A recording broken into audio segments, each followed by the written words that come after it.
This is the Cult Faction podcast, episode number 24, The Sidekick Show. Superman.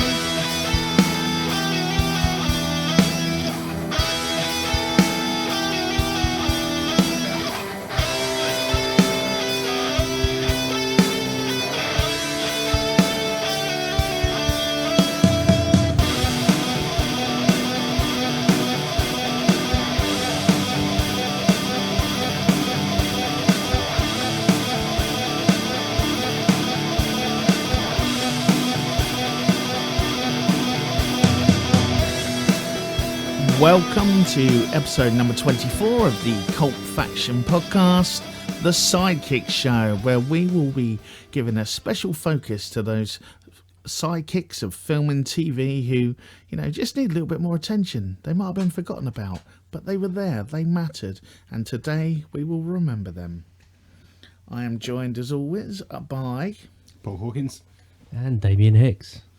And I'm Brett Summers. I'm glad you clarified that. Yeah. Just checking. I had to remember it myself. And so we're going to be looking at sidekicks today, as well as doing our usual dabble in the news and what we've been watching. So starting with that, Paul W. Hawkins, how are we doing? And what's been going down in your hood? I thought you were going to say in Groovetown like Damien does sometimes. Easy. Yeah, so Copyrighted it. Back from the Emerald Isle after a couple of weeks on holiday. Feeling better this week? Well, not now because I'm back at work. But yeah. Back, yes, feeling all professional in our new studio setup, which is very, very nice. Well, we can keep an eye on your drinking. No drinking tonight. I'm driving. So yeah, all good apart from first day back at work. Have been catching up on other TV that's available to stream, not just on Sky or Virgin and the relevant Sky channels. And obviously there's been some new things which I've missed out on over the last 2 weeks. The first of which that I want to discuss in the class of Tuesday is The Philosophers. I can't remember whether that's on Netflix or on Amazon, but it's on one of the streaming services. So hang on. I don't remember signing up to the class of Tuesday. What? It kind of goes with. Is it something you're working on, or it kind of mailed its way into. Kind of spitballing some. Yeah. Okay, fair enough. So basically, The Philosophers is about a philosophy class. I see. Of students set in, I think it's in Jakarta or somewhere, and it's starring James Darcy as the philosophy teacher, and a myriad of young up-and-coming actors from the UK, one of which is Bonnie Wright, who is probably best known for being Ginny Weasley in the Harry Potter films, including The Philosopher's Stone, which is obviously quite interesting, and probably not why she got the role in the film, because I think it's called After the Dark or something in the US, but for the rest of the world it's known as The Philosophers. The story, as I said, is about this class over in Jakarta. It's their final day, and their final lesson is to discuss which of the class, they've got 10 of the class, who could survive after a nuclear war, and each of them is giving a card with a profession or a trait or something that they do in real life. Team building 101. Yeah, exactly. So it's probably something that we've done throughout our lives in a philosophy or a social lesson class in school, or a team building exercise.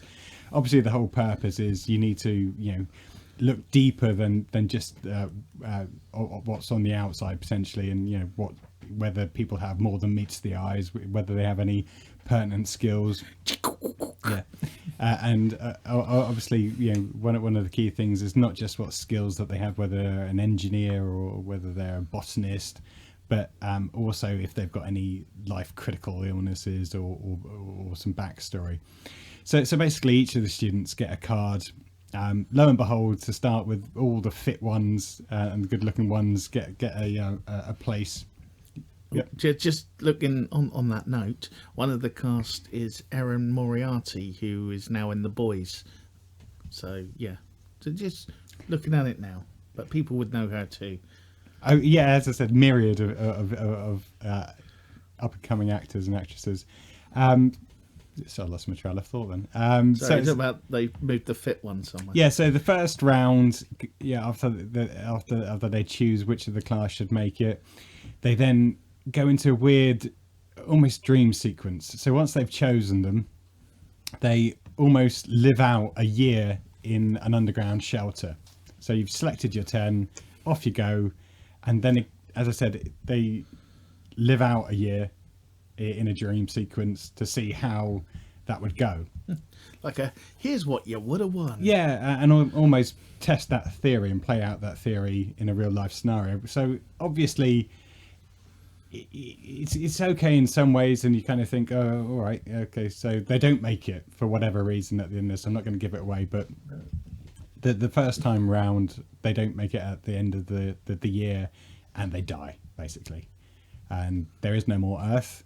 So they get to a do-over. So this is where James Darcy gives them a bit more info about the characters that they will have. And as I said, some of them maybe have an underlying chronic illness that they didn't have first time round. So maybe they don't get the cup. Some of them may be sterile. So again, maybe they're chosen not to make the cut because they're not going to be able to help reproduce. Some of them may be gay. Not interested in sleeping with women. So again, maybe they don't make the cut. So it tries to take, a step up and make you think a bit more. And lo and behold, they go back into the dream sequence, back into the bunker. The world is again destroyed, and you see all of this happen, and they live it out again. And maybe they do it one more time as well. And I guess from my perspective, it's a clever idea, but where it's made up and they're in the class, you don't really have any empathy for them. Yeah, this just sounds like the world's longest inset day. Well, you've got that to look forward to, no doubt. I know. But as we have to do this, you're like, no. You know it's not real. So if they die, so what? And if they don't make it, then so what? And even at the end, where there's almost they're trying to make it look like an epiphany. It's like, well, you're trying to tell us how we should think about selecting them, but one of the girls says, no, I'm not going to listen to you, and I'm going to do it based on a different way of thinking. And it's actually quite clever. Is that I'm going to maybe select one person because they can play a harp, and that's going to keep us entertained for a year. Another person's a wine taster. Maybe they're going to bring in some wine, and that's going to give us something to look forward to every week. And maybe that scenario might work. Who knows? But as I said, I think it's trying to be deeper and a bit more clever than it actually is. And there's no sense of danger because it's all made up. And whilst it is an okay premise, it misses the point there. And I was kind of almost waiting for the twist at the end where, there is actually a war or something coming, and they've told the teacher about it, and this is his way of gauging who would make the best selections or whatever. But it isn't. They try and make a twist at the end, which isn't really a twist. And in the back of my head, I was always almost comparing it to in the early 2000s. There was a film called The Hole with Keira Knightley. Yeah, I remember that. That they all got actually lumbered into an underground hole. And this bunker or something, wasn't it? Yeah, they were in genuine mortal danger. Yeah, and they lived out, the scenario of how do they get on without food and water and all that kind of good stuff. And it was actually a deep and dark film. I actually quite enjoyed that film. And it just doesn't compare to this. This is almost trying to be too clever, and it kind of ends. But there's no, as I said, no danger, no impact. Do they all go outside when it starts raining? Or stops raining? No, that is a good film. But as I said, it's okay. It's just trying to be a bit too clever than it actually is. If I was going out of 10, I'd probably be a 6 out of 10. Okay. So that's the first one I've been watching. Okay. What else? So I've also had access to Apple TV. And for me, the big one I've been waiting for, well, no, actually, there's a few things, as you know, for Apple TV that I am waiting for, one of which is Foundation. And the interesting thing, so I am going to come and talk about season 2 of C on Apple TV. But as part of watching the new episode, they do the trailer for Foundation. And obviously, we talk a lot about trailers on our podcast. And we talked about that one as well. Yeah. But my point is, we talk about the trailers, and I'm watching them on the iPad or on the phone. And, seeing the trailer to Foundation on on my big telly. Uh-oh, brace yourself. Well, Here we go. I am a bit of a fan, we know that. But it does make a lot of a difference, should we say. Not necessarily to do with some of the trailers that we talk about, which are just generally shite. Would you like a cushion? But actually seeing them on a proper screen, as opposed to a phone or a tablet or a laptop, it just made me realise that actually it makes a difference. And I got a little bit more excited about Foundation than I probably should have done, particularly as I was watching C. C, we have talked about it in the past. This is starring Jason Momoa and again a plethora of other people. And Batista. Yeah. So the interesting thing about this, well, hold on. Sorry. So season 2 follows up obviously from season 1. So I won't talk about season 1 anymore. But at the end of that, they all die. They don't all die. Okay. But this follows on from this, and this is Jason Momoa basically trying to rescue his daughter. And I'm not going to talk about it too much because it has just come out, and I think it deserves its own right, and without too many spoilers. So I'll just go high level. It's really worth a watch. It's a really high quality production. Apple tried to pitch it as the next Game of Thrones. It is bloody. It is gory. There are really cool set action sequences. The sets look stunning. The scenery is obviously stunning. It's shot stunningly. It's all stunning. But it is more than that. It's also Jason Momoa, who's a kick-ass action hero. Or as mums know him, Aquaman. Yeah, so I think the nice thing about C, and also happens to be one of the other things, is this lets Jason Momoa have a different side to him as well. So yes, he does all the set sequences and the big fight scenes that are great, but he also has some more actual proper acting sequences. He's not just big bad Hulk figure. He has some scenes with his son after teaching how to properly kill someone to make sure that he's actually dead and don't just stab him through the stomach. You need to rip up all the way through his body and his head to make sure he's dead. Important lesson there, listeners. Yeah, don't forget that, kids. But again, there's some heartfelt scenes, even little things as well, which are little. That is Sidekick. Even little nuances about a world of blind people meeting up, and how they might hug, and even smell to get to know people, and just to make sure that those people. It's just really clever, and it's some of the little things about how they've set up these encampments and villages with ropes going from one building to another so people can follow it through, and other things. Yeah, it is genuinely clever, and also how they battle is particularly from some of the scenes from season 1, first episodes in season 1, having two big bands of blind people fighting. It's just really interesting to watch how they all put these battle sequences together. Is it bad taste to ask if they all worship a big statue of Stevie Wonder? No. Okay, if it is, please take that out. Well, no, I mean that might come at the end, at the end of season 2. Comes down from the. But there was a bad guy in season 1. He has been replaced, as you said, by Batista, who again does a sterling job, and for him it's showing off a bit more of his acting style as well, and acting prowess. I think he's a very good actor. A lot of people go, "Oh, he's just a big wrestler bloke," but man can act. Yeah. And I think this is the thing. C gives him that opportunity too, and I've got a lot of time for Dave Bautista, and he's really down to earth. Allegedly, I've never met him, obviously, but he's all appreciative of where he is, and even the opportunities that he's been given by James Gunn and all that kind of good stuff. And this is another one of those where, he is an underrated actor.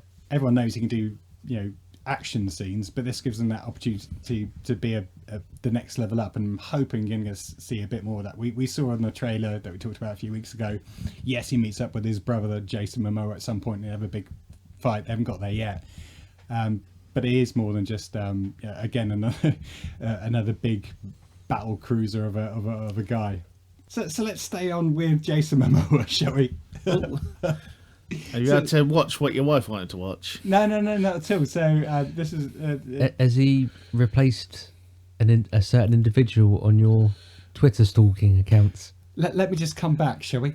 So the other thing as well, I think this is on Netflix, and this is Sweet Girl. So this stars an actor you may not have heard of before called Jason Momoa. I think he's going to be big. So Jason, his wife is dying of cancer. His daughter's by the hospital bed. However, it looks like there's a magical, well, not magical. There's a drug that could prolong her life and hopefully cure her.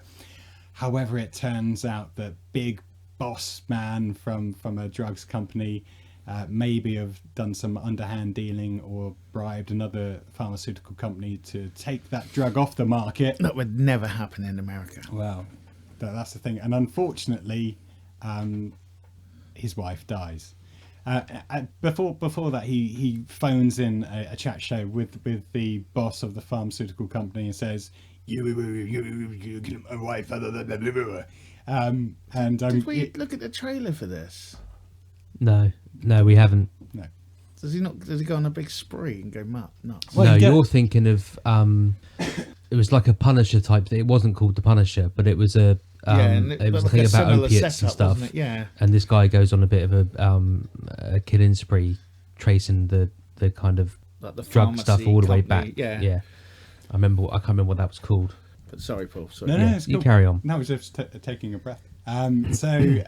He basically phones into the TV show and says, "If my wife dies, I'm going to come and kill you." His wife dies, so he decides to, 6 months later, go on a bit of revenge. So it cuts then to 2 years later with Jason Momoa's daughter's grown up a little bit. She's badass and she's doing some UFC fighting. She goes back to the flat, and then Jason Momoa is basically prepping about getting his revenge. So he then goes off on a killing spree. So I'm excited. Is it like Big Daddy and Hit Girl from Kick-Ass? Well, the action sequences are good. Not on par with that, to be fair, but they are good. It's hard to get. It's hard to be on his side all the time, because a lot of the stuff he does and a lot of the way he kills some of these people, even though he's a good guy, you're thinking, well, if I was the police, actually, it's hard to be on your side because you are actually shooting people and you are actually going at them with knives and suffocating them. There is a plot twist rather, in the film, and that kind of makes a lot of the scenes make more sensical. And I'm not going to give it away, but you do understand a bit more about how much revenge he's actually dishing out, as opposed to trying to bring them down in a good way once that reveal's made. And I've seen some reviews on this and they say, oh, it's obvious. I don't think it was obvious, the plot twist, but as I said, it's worth a watch. See if you could tell what the plot twist is going to be. Okay, and that's on Netflix, did you say? Probably. Yeah, it's on Netflix. And what was it called again? So it's called Sweet Girl. Sweet Girl. The other film that I've mainly been watching, this was a film. Did you teleport from Ireland back to here? I mean, I just don't. I was just getting as much TV and film as I could. Did you watch Aquaman? No, I didn't. I watched a film with two of Cult Faction's favourite actors in it, and this is Croods 2. Not only does it have Ryan Reynolds, it also has the badass Nick Cage. It all links up. It does. Ryan Reynolds probably doesn't do as sterling performance as it does in Green Lantern. Let's be honest. So Cruise 2. I'm not going to go into the storyline too much. I'm not going to talk about it too much. It's a family film. Nick Cage probably does the best acting that he's done in the last 4 years. Isn't it? Is it an animated film? Yep. So they voice it. Yeah, big Disney film. As I think you find it's still acting, Brett. I mean, oh no, I said they were like voice acting rather than. I'm trying to remember. I'm unfamiliar with the crews. Are they cavemen or something? Yeah, so they're cavemen. I'm there now. Ryan and Reynolds is more the enlightened Neanderthal who can make fire and saves them in the first one and goes to tomorrow with them. As it's just something to watch with kids because they're crude. Yeah, it's not crude. It's not deep and meaningful in regards to the same ilk as the likes of Toy Story and all that kind of good stuff. It doesn't have that emotional draw, but yeah, it's worth it. That was a bad thing. No, and as I said, it stars Ryan Reynolds and Nick Cage, two of my favourite actors and businessmen. Ryan Reynolds, football owner, right? Football chairman owner, or whatever it is. Football owner, gin distiller, and also Mint Mobile, isn't it? Doesn't he own Mint Mobile out in the States? There was a thing on. They've just started the new series of It's Always Sunny in Philadelphia, and Rob Matey that co-owns it with them was just going around. They all had what was the name of the club they bought? Wrexham. Yeah, Wrexham. That's it. And he's literally got every member of the class like saying something about it, and they're all like, "What? You know, they have no Wrexham? clue." Yeah, and all that. It is quite amusing, but they're taking over. The only other honourable mentions, so really quick snippets. No Silent Witness. Oh no, that's another one. Vigil on BBC. I wasn't going to mention that, but that's a new drama on BBC One. Yeah, it's about a submarine. Someone dies, and they think it's murder. There we go. Yeah, but it's different to the other one that a lot of the cast are in Line of Duty, because it's not about bent coppers anymore. It's about bent. There's no little donkey. It's about bent seamen. And you've been waiting to say that all day. I haven't. It just came to me. Hey. But yeah, that's watch. And as I said, I wasn't going to talk about that. That escaped me. But Mythic Quest on Apple TV. I've been watching about 6 of the episodes of Mythic Quest. Sorry, that does make me think. I think we should probably do a poll. Does anyone other than Paul subscribe to Apple TV? I know of no one else that is subscribed to Apple TV. It's not a dig. I cannot generally think of anyone honest, I know. I'm at the point in my life where I don't even eat apples. To be honest, I wouldn't have until Foundation came out, but it came free with my iPhone, I think. A year's subscription, and now I know that Foundation is coming out. So that's how they get you. They've hooked you in. Yeah. Screw you at the drive-through, and then that's until you get an iPhone. See, the downhill all the way. The issue I have with Apple TV, is unless you choose to sponsor the show. Yeah, something we removed from Apple Podcasts. We are for sale for $1 billion. But Apple, your Apple Podcast though is a great distribution network that I've had no problem with at all, and enjoy their easily accessed facilities. The issue I have with Apple TV is there's shed loads of content, but not necessarily free. So you can watch pretty much anything you want, but you have to pay for it.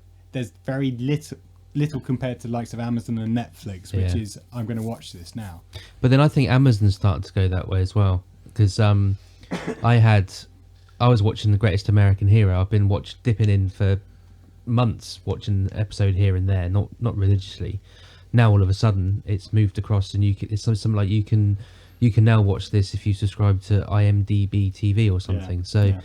I think that it's all going to start doing that, and we're the ones that are going to lose out. It's all what we talked about before. It's all the what's the word, like the studios, franchises, properties, like getting their stuff back, because after this month I think all the Star Trek stuff comes off Netflix and goes to Paramount or whichever one that everyone's getting. The licensing deals are out and they're clawing them all back now for their own their own channels, their own channels, video their on own demand. apps, their own on-demand services. The difference is that Amazon and Netflix already had a load of free content, Yeah. and Apple were always playing catch up, as opposed to now, as you said, where it's almost Amazon and Netflix taken away, and then it's for consumers to decide, well, do I want to carry on paying the subscription, or am I gonna have to look around looking for the best of the bunch? The only other honourable mention, again, I'm not going to spend too much time talking about it. This was the thing that I couldn't remember, that I knew was on Shudder or a Shudder original or whatever, but the name escapes me, and actually found it as I was looking through Shudder the other night. It took me about half hour to find it, but it's Blood Machines on Shudder.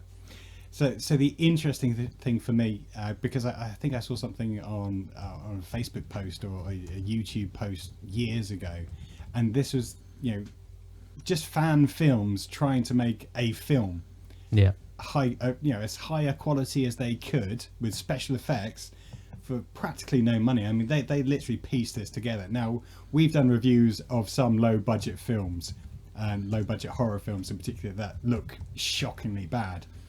Blood Machines doesn't, But we do support independent cinema. yeah, very much so. But we recognise the fact that actually some of the special effects or practical effects aren't that good.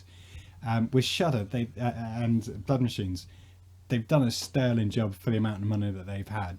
And I think the episodes are like 20 minutes long, but I think they've managed to. All right, so this is a series, Right, because they only had a certain amount of budget to make the first one. I think they then got a bit more budget to make a second episode, and they've got another bit of budget to make a third episode.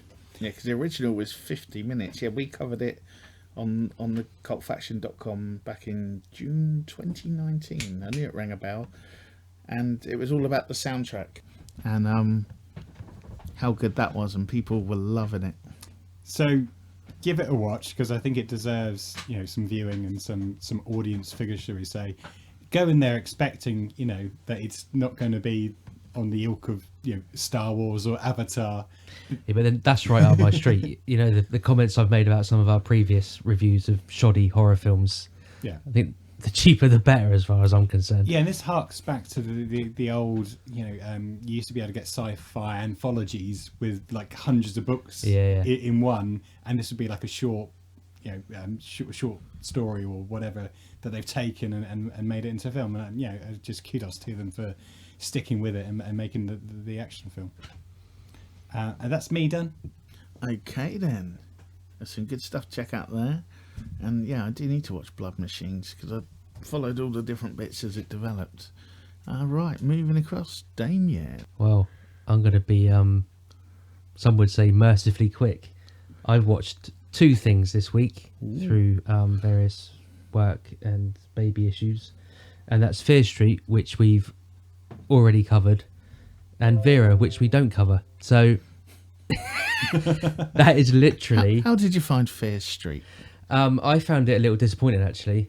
It was an enjoyable watch, but I think when we talked about it before we'd seen it, and through the trailers that were released, I thought it was going to be not necessarily scarier than it was, but it just felt like we done Goosebumps. Let's crank it up a bit, but not too much. It was like it was aimed at the next generation up from the people that would watch Goosebumps, if that makes sense. So yeah, you got all the blood and gore, but it didn't feel like an adult orientated horror film. That's just my opinion. Okay, what held it back to you? I don't know. It may have literally just been the age of the characters, maybe. That's like, I'm not saying you're wrong. Yeah. But you are wrong. Yeah, it did feel like that. I feel like I got to justify myself. I mean, to be fair, I wasn't even expecting to talk about it, and now you put me right on the spot, and I have an opinion. What dare you? What about drawing on your opinion? What about the scene 23 minutes into season? 15 seconds in. That was gory. No, but it was too bright for a start. So the 90s set one. The lighting and everything else and the way it was shot worked for that. Mm-hmm. Take it back to, what was it, it was 1975, 78, something like that. Yeah. So obviously I'm not expecting grainy Friday the 13th type picture, because obviously it's made now and isn't going to look like that. But it just felt too bright. I think what they should have done is use the same, not necessarily use the same lighting techniques, but tried to get that kind of lighting technique and all that sort of stuff that they used back then in the slasher flicks of the 70s, to give it more of that this is set in the 70s feel, because I didn't get sucked into to feeling like they were in the 70s. I kind of had to keep reminding myself that this piece is now set in the 70s. That was probably my favourite one. I'm not saying it wasn't. I don't think any of it was bad. But you know, the feeling we got about it before we'd seen it, I was disappointed. That's because our expectations were always maybe they were we too get high. Excited, yeah. And it's the same for when they went back to 1666 when it annoyed me. 1666. I agree with you a bit more on that one, particularly how it was shot. I mean, I didn't smell the horse manure. Exactly. It wasn't gritty enough for that time period. I mean, let's be honest. None of the kids of that age in that time period would have been doing what they were doing, because they were literally either married off at 12 or would have been working the land and not going out at midnight to get pissed on grape juice or whatever the hell it was. It was just never going to happen. What was it? The moon rises high or whatever that nonsense was. But to be fair, the dialect coach earned their money in the part 3. Oh yeah, you got to love the accents. But it just wasn't. The atmosphere didn't come across the screen. What about the end bit when it suddenly went back to the 90s? Well, what about it? Why didn't you like it? Why didn't I'm just saying, like, I'm just going through it. There's some good, nice little ideas in it, and you know, I'm just dissecting it. The thing with the cop was signposted a couple of times throughout. I didn't pick up on the first couple in the 90s set one, the original 90s set one. They're all three of them are saying at the same time, but you know what I mean. I got it about 10 minutes before the end. It wasn't. I was oblivious straight away through, and I was like, oh yeah. Yeah, it was sold quite well, but yeah, it just wasn't dark enough. Yeah, people were just kind of too happy, and it just took away from the. I think fair to say we were all overly excited about this before it came out, because it was it seemed a genuinely good way of launching 3 standalone. I mean, the idea. Sorry to interrupt. The idea of going backwards with the trilogy rather than flowing forward was a good premise. Definitely. No, definitely. Hopefully, it'll be another one next year though. I would watch it again, because with the book getting stolen, I'm guessing there's it ended in 97. Was the first one? I can't remember now. Or 94. 94, wasn't it? 94. So, we might have a more up-to-date one with it. It's happening again. And hopefully they'll take on some of Damien's feedback. Yeah, definitely. That's what this is for. And if they need free technical advisors, you can contact us at cultfactionpodcast@mail.com.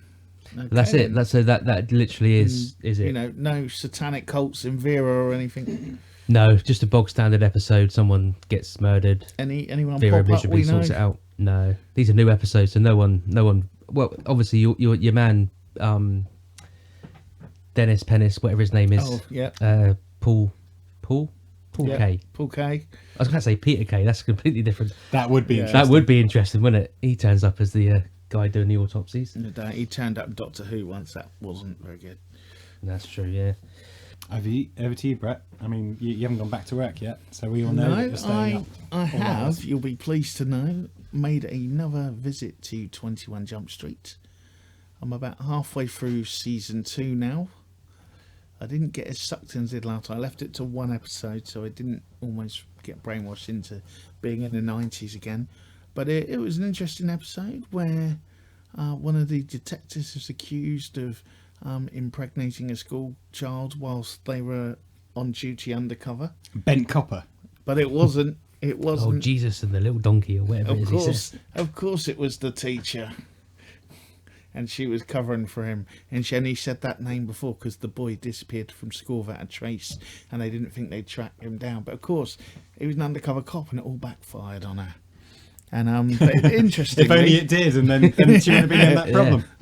And and the dodgy teacher was played by Jessica Fletcher's nephew Grady. I forget the guy's real name, but he was always her nephew in trouble in Murder, She Wrote. But he was the inappropriate teacher. I know you mean, because I saw an episode the other day where she went to visit him in New York. Is that the one where there's a bloke living in the building? No. That's a good episode. Yeah, that one. That was good because it just never even explained it. But I watched that. I haven't actually watched that much this week. I finished off Harley Quinn because I thought I'd finish it last week, but it turned out there was another episode. Very good, and again, really inappropriate. I keep reading about parents letting their kids watch it and then being shocked. It's clearly stated that it's not for kids. So, well, Harley Quinn never was for kids, but marketing and all that. But I've also up to date in the UK with The Flash and DC's Legends of Tomorrow, who are both pulling back up now. We were getting to the flatline stage. Yeah. But we're Legends wasn't. Legends has always been quite good in its own way, but the Flash was kind of flatlining out. But we've had a turn in the upwards now. So would you think it's worth me going back, flashing back? That doesn't really work, but creating a flashpoint. How far have you got? I never got to. I think I'm probably on each of Arrow, The Flash, and DC Legends. I'm probably 1 or 2 episodes away from Crisis on Infinite Earths. Okay, Legends definitely carry on with, because it is what it is. People going like, it should be more serious. I think they found the tone right for that show. Yeah, it's very tongue in cheek. I mean, at one point they go back in time to the end of the last series because they have to try and change something, and one of the newer characters says, well, what are we doing? He said, oh, we had to go back to the finale. And they're like, what's the finale? He goes, don't worry, you'll love it. And it's just sort of, and then there was one the other day where they were moaning because they hadn't had a crossover that year, and the character was like, what's a crossover? Go, when you have it, they go, it's crazy, loads of stuff happens. And it's just, it is what it is. It's tongue in cheek, it is a bit silly. I mean, it's getting more and more they're all getting more and more CW-ish, unfortunately, where every new character you meet is, there ain't a hair out of place and they've walked in off the catwalk. It would be nice because apparently Rory leaves this one, Heatwave with his gun. I think he leaves at the end of this series, and he would be the sort of, I don't know what you call him, the broody, older, non-GQ member of the team. Yeah. Which then makes everyone left basically a supermodel. But that's the CW thing, and that's what holds a lot of these shows back, because they can't get too I wouldn't say too dirty, but I don't mean it in the rude way, but in the grittiness. Yeah, that's the one. Can't get too grimy. Gritty. That doesn't even work anymore, does it? Probably not. It's probably got an album out. Yeah. And so but the Flash is turning upwards at the moment. I'm about halfway through the current season. I know I think they're finishing off in America at the moment, so we're probably sort of half a season behind with them. Batwoman, I've still got recorded. I need to catch up on that. But that's been really good so far, actually. That's been the surprise, because I didn't really care about season 1, but season 2 I do. And can't think of anything now, but I'll probably shout something out in a minute. Drop zone. Drop zone. Okay, I'm taking over hosting duties temporarily, so Brett can prepare himself for the much anticipated spiel that we all love to hear. So first up in the drop zone, we've got Alpha Rift. Directed by Dan Lance, Alpha Rift stars Lance Henriksen, Aaron Dallavilla, Rachel Nielsen, Philip Williams, Alison Malandra, Graham Wolfe, Chris Ulrich, and Chris James Boylan. And now here's the pitch. Here's the bit we're waiting for. Brace yourselves. When a magic helmet thrusts Nolan Pathmore into a world of modern-day knights fighting supernatural evil, he's forced to become the hero he was destined to be. When a magic helmet thrusts Nolan. I know. We both leaned into our mics there. Desperate. I mean, I can't hear the words helmet and thrust in the same sentence and not piss myself laughing. Or magic. Oh, Debbie McGee. Sorry. There we go. So, what did we think, Paul? It's Mission Visionaries, isn't it? I mean... Can I say as well, then whenever I think that bloke that he was fighting looked like Benny from Crossroads, but younger. I had to actually check.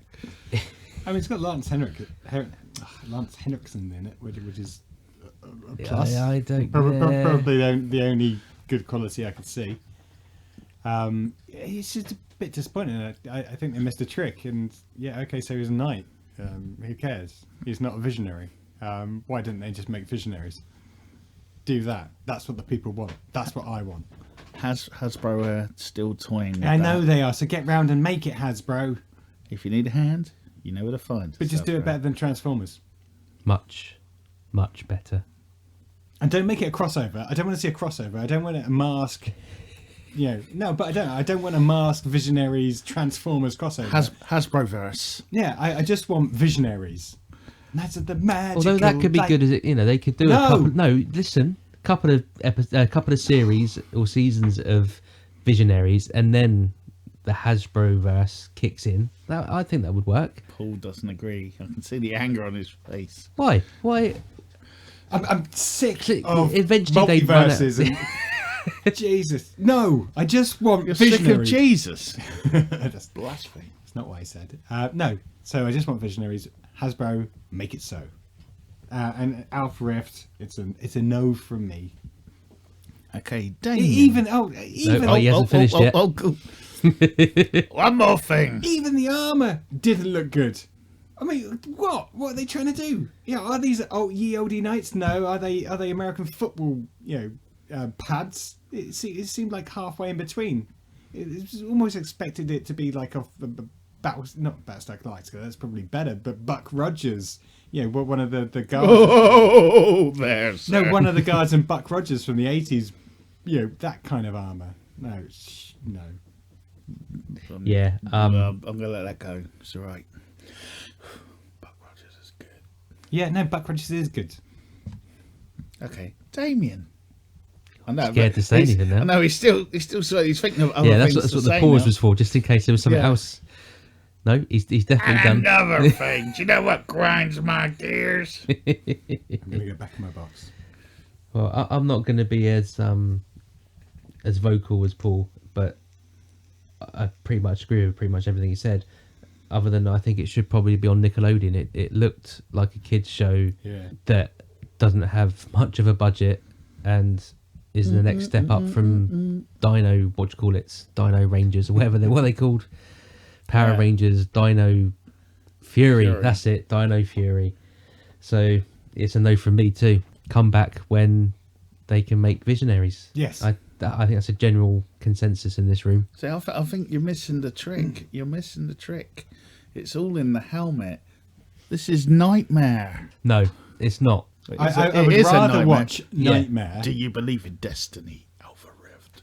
Yeah. Actually, that would be pretty cool. A film of Nightmare where they get where they're thrusted by a magic helmet that takes them into a different world. As opposed to being in the same world. And it's not like a metaphor. Do you want to thrust your magic helmet, Paul? Is yeah, or do I take on some big purple dragon? Right. I'm sure whoever done that is an SEO thing where if someone types something in Google, that film's going to come up. Yeah. I don't know what you're going to be typing in for that film to come up, but my biggest concern with I don't think anyone's gonna, if they're looking for that kind of content, they're not going to. I wouldn't know, Paul. But my biggest takeaway from this is what happened to Lance Henriksen. I mean, lots of film kudos for the Aliens. He did the one where he was the guy chasing Van Damme, dead or alive. I can't remember one of them. the Millennium TV series, 3 seasons, brilliant, dark Yeah, but and dreamy. he's got to be about 80 now, isn't he? But yeah, I mean, but we're at the point this now is, where they're you looking for know. an older character. Yeah, you got to remember though, Jean-Luc being a sci-fi Picard's icon taken. doesn't pay the bills. So Yeah. let's be. I mean, Oh yeah, no, I don't again, want that's to what be I mean. disparaging, but how But surely a he's got few typecast cameos into on that kind some shows pay better than stuff like this. You know, is he just turning up to Not the opening of necessarily. envelopes nowadays? Yeah, you but know? you know what it's like. His agent giving, hey Lance, I got a role for you. Come on. It's a his, new obviously, his agent is still in the 50s. monster. It's a big role for you, lad. But okay, but I probably would watch it. To be fair, just What is so? just to see that magic helmet. Is this video on thrusting demand? Norman Is it Parfour into a world. theaters? What? This is You probably said coming that at out. the start. I do apologise. Straight if to you did. VHS. No, I didn't. It's coming out across. Well, this is the teaser trailer, should I say? But I believe it's a Select Cinemas on demand special, There we which go. is most things nowadays. Really. Yeah. Okay. Okay. Well, that's Alpha Rift. That takes us swiftly onto Demigod. Ah, Demigod. So this In a name- time. Yeah. Imagine. Directed by Miles Doliak, Demigod stars Rachel Nichols, Jeremy London, and Alina Sanchez. And it follows a woman who, upon the death of her grandfather, returns to her birthplace in Germany's Black Forest with her husband, only to find a terrifying secret awaits them. Demigod. Okay, I'll start with Damien this Okay, time and let Paul still calm down a bit. Yeah, there's still He steam needs his coming out of his ears. blood pressure tablets. It's a good job he's got headphones on because I think otherwise we'd be in a plume of steam. I don't know. You normally like a good folk horror. I do. I like a good horror film, and don't get me wrong, I'm probably going to watch this, but it looks like another horror film that's going to be a study on grief. And how many of those have we had in the last year, let alone over the course of the last 20 years? Grief is the word. This year. And also, I don't know if it was my Mac playing up, but was there any dialogue in that trailer? No. Right, thank God for that. I did spend about 10 minutes faffing about because obviously I've got pass-throughs Yeah, and all that sorts threw of me shit as going well. through this. So I was wondering if I was just picking up one channel of sound or something. Yeah, I just wonder if they're, with that trailer, they're trying to be clever by not having any dialogue in there. But So it doesn't give anything it actually doesn't away, give you man. anything because there's bits where the music kind of builds to a crescendo and it switches to someone turns around to face the camera or something. And you expect to hear her say something, and that's what was freaking me out Oh about my God. what's going on with my sound. The thing is, you're right. It's underwhelming as a trailer. It's not terrifying. You do get some trailers with cut action scenes with blinding lights or flickering lights to Yeah. build up that tension. This wasn't. This looked like it had been pieced together in 5 minutes, some random shots of the film with no talking. It looks like I did it for a TikTok video or something. But yeah, it's not much to go on, and you shouldn't release trailers like that because it just doesn't get anyone interested in actually watching the film. Yeah. As opposed to, now let's spend a bit more time. Let's have a look at this trailer. Let's maybe share it around, maybe with some people that do reviews and get their opinion before we release it to the general populace. But yeah, it just looked like a rush job. I don't even think they were trying to build up suspense. I don't know. There's obviously some conscious decision to do that, but what they're trying to achieve, I don't know. Whether they're trying to hide something. It's like they've all got really squeaky voices or something. Really badly dubbed. Yeah. Yeah. Who knows? It is trending on the website though. It's 7th. That's us. Keep Other going top back and looking at it, ends, see if there's a problem with our sound. There's more people than just us. But so maybe there's hope for it at least. Well, yeah, like I said, it's not something. It's not put me off to this point that I'm not going to watch it because, like you said, Brett, I like a good folk horror and the supernatural and stuff like that. It's obviously it certainly doesn't give the impression that it's a standard slasher type film. So that automatically puts it up in my estimation that it's worth a watch. But it just didn't give you a lot else to go on. You get more from the synopsis than you do the actual trailer itself. So we shall see. And what's that? Is that theatrical again? I keep asking the same question because I don't listen when you start the spiel. That's normally 'cause I don't say that bit. Yeah, again, theatrical and on demand. Cool. Okay, so that takes us on to The Guilty. In The Guilty, a troubled police detective, Jake Gyllenhaal, who is demoted to 911 operating duty, scrambles to save a distressed caller during a harrowing day of revelations and reckonings. It's a remake of the 2018 Danish film of the same name, and it also stars Ethan Hawke, Peter Sarsgaard, Riley Keough Devine, Joy Randolph, Paul Dano, and Bill Burr. The Guilty. What did you think, Paul? I think this is another one where they're trying to do something with the trailer. For those who haven't seen it, it's literally words popping up on the screen as they're being said. It starts off where you think it's maybe a scene from Silence of the Lamb where the woman actually has a mobile phone, and it's set 20 years after Silence of the Lamb have been pushed into the back of a van with a guy with a lot of with a guy with a lot of moisturising cream smell on him. And I don't think the trailer necessarily sold this film either. And I actually have high expectations for this film because I actually like Ethan Hawke and Jake Gyllenhaal. But yeah, I didn't get a warm fuzzy feeling that this is going to be a great film either. As I said, I didn't think it was going for the warm fuzzy feeling.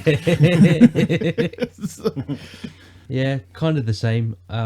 It's you read the spiel and that piques your interest, but the actual trailer itself doesn't give you anything. I mean, without reading the spiel, you'd have absolutely no clue that what this film is going to be. Maybe that's what they're going for. And I'm actually not Jake Gyllenhaal's biggest fan. Whatever his name is, Gyllenhaal. I'm going to stick to Gyllenhaal. It's easier to say. So, I don't know. I might watch it. It's Netflix, isn't it? This one. Yep. So I haven't got to go out of my way to watch it. So that's it's a plus. But the original Danish one is apparently like a seminal. It's passed me by, but apparently it's some sort of seminal thriller that's really gritty, good, and yeah. I was going to say the same thing. I was going to say that it's got rave reviews and ratings and stuff. So I haven't seen it. I might go and look for that one. But despite the fact that I haven't seen the original, if they do it the same as the original, which has got all the plaudits, then it could be a good film. Yeah. But in all likelihood, will they have done that? Probably not. It will probably be a little bit brighter. Everyone will have, like you said earlier, shiny teeth and, not a hair out of place. Not a hair out of place. Whereas European cinema, if you like, make it a broader term, we don't go for that. We don't have immaculately manicured characters. They're a bit more in depth. So we'll see. So that was that, really, and that's pretty much all we've had sent into us. Kind of slim pickings this week, isn't it? It's for the drop zone. Yeah. News desk. The news. News items. Yeah, we'll start off with some sad news today. The legendary Ed Asner passed away at the age of 91 years old. His career went for a very long time. At one point as well, he was president of the Screen Actors Guild. Started in 1957, and through that time, I mean, we've seen him in Alf. He was in Cobra Kai, Blue Bloods, Modern Family, all the Seth MacFarlane cartoons. He even popped up in Doom Patrol, Justice League, The X-Files, Curb Your Enthusiasm. The man just had a great long career and was also very good at speaking out on certain issues and things, and was never backwards at coming forwards, which was always nice to see. Damien, any news at your end for us? For fans of Manifest, it's been renewed. It's been saved, I should say, by Netflix. It's got a final season of 20 episodes. I'm sure that's good news. I might finish it off now. Then I know it's actually got an ending. Yeah, I didn't deliberately watch season 3 because I thought it wasn't being renewed. So maybe I will. Well, I bailed on I think I got to the end of the first season, but then I was worried it was going to get cancelled, so I just sort of held back. Yeah. So there we go. I can start watching it. It's like you said, if it's going to end, I'll actually watch it. So that's that. I saw this morning that Rocketeer is getting a sequel / reboot on Disney Plus. Will it be I'm not a fan of rock. I didn't. Will it be a film or a TV show? Do we know? It didn't say Okay, but they're looking at the property. I don't the know. property. Yeah. So If done right, it could be really good. I didn't mind the first one. I like the idea of having a jetpack though. Yeah. It's that time, wasn't it? What they Exactly. should do it like is like the old black and white ones. Now it ends on a cliffhanger every week. You know, like the Rocket Man to the Moon, and there was a Zorro one, and it'd be like 16 tune in minutes. next week Yeah, to see that if, one. Yeah, that would be. they should cool. do it like that, like retro. The nice thing about Rocketeer is every Joe blogs and his dog now is making their own backpack or rocket pack, aren't they? So it's not too far away from actually being real. Finally, Yeah. Just like Jurassic Park. Isn't that right, Paul? let's not get started. You got any news for us, Paul? Only that Cobra Kai has been renewed already. The new series comes out later on this year, but they've already said, "Yep, we know it's going to get the fan base. We know we're going to get subscribers. Let's make another series." So fantastic news. It's our 5th season of Cobra Kai to look forward to, and 4's not even a hit yet. Amazing times that we live in. Well, it is. I just bought a Cobra Kai t-shirt from Quetta the other week. Excellent. Head of the trend. Okay, that is all the news that we have time for today. Now we must head to the discussion table where we look at the greatest sidekicks of all time. Do you know what? I feel like I should have had a dimmer switch for the lights then, and the We mastermind did. music come on. We did. Do do do do. Right, so we are talking sidekicks. We are limiting our sidekicks to film and TV. We were looking at other things, but there were just too many sidekicks. For myself, I made a short list of about 200 and then needed to cut that down a lot. So for myself, The man who hasn't been at work for 6 weeks. Yeah. and jealousy will get you nowhere. Unless like you're a serial killer or something, then it could just fuel you into a whole career, and you might get a book deal and a film made out of you. But otherwise, no. But yeah, so my sidekicks have gone more on the underappreciated. There are some big ones, but most of them are the underappreciated sidekicks who have been forgotten through film and TV history. That helped me get my list down to about 20. So yeah, we're going to be looking at sidekicks. They're in no particular order. I'm assuming we're not going to go through 20 sidekicks each, though. Maybe. We'll see. But tune in to find out. It's a cliffhanger. Yeah, so we're just going to go around. They're in no particular order. We're just going to chuck one out, and none of us have seen each other's lists, so we'll find out what happens. Okay, who would like to start, gentlemen? I thought you were going to start. It sounded like you'd pitch yourself. Yeah. Yeah, so hit us with your first one, Brett. In no particular order. Okay, I'm going to start. Thrust that sidekick helmet upon us. You want me to thrust my magical helmet at you? Okay, then. I am going to start with one of my big three film sidekicks. He's a doctor, and well, actually, he was a dentist, but I suppose it's the same thing. Not just the person who went to medical school and did the chapter on teeth.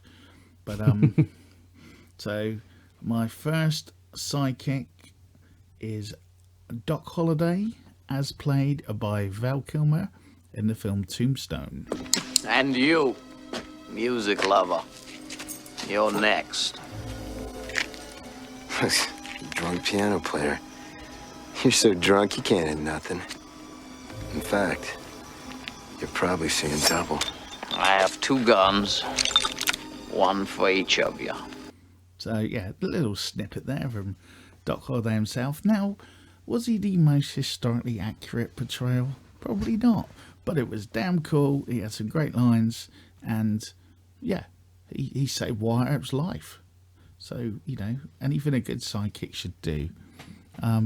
Any thoughts on Doc Holliday, everybody? Paul? Well, sorry. Damien, go. I was just gonna say I No. I had him as an honourable mention, so he's definitely up there in the. Yeah, great film, great piece of acting all round. Actually, I think we talked about Tombstone in the past. It's just a quality film. I have brought it up a few times. Yeah, Yes. it's clearly a much loved film in Cult Faction Towers. I think that was a throwback to Terry Wogan, I think. But yeah, great film, great thing. And Val Kilmer was on his stride that day. Definitely. Okay, we'll move then to Mr. Hawkins. Who have you got? Okay, so I'm not going to mention all of them. I had to at some point cover Star Wars. Now, there's many films and sidekicks in the Star Wars realm and universe. Obviously we got the likes of R2-D2, Chewbacca, who's a sidekick to Han Solo. Some would say that Han Solo's a sidekick to Luke. I wouldn't. I think it almost Luke's a sidekick to Han. But I've gone a bit left field because and we're talking about the underappreciated ones. So I've actually gone for Darth Maul, who's the evil sidekick. Who's the evil sidekick Always to two Darth there Sidious.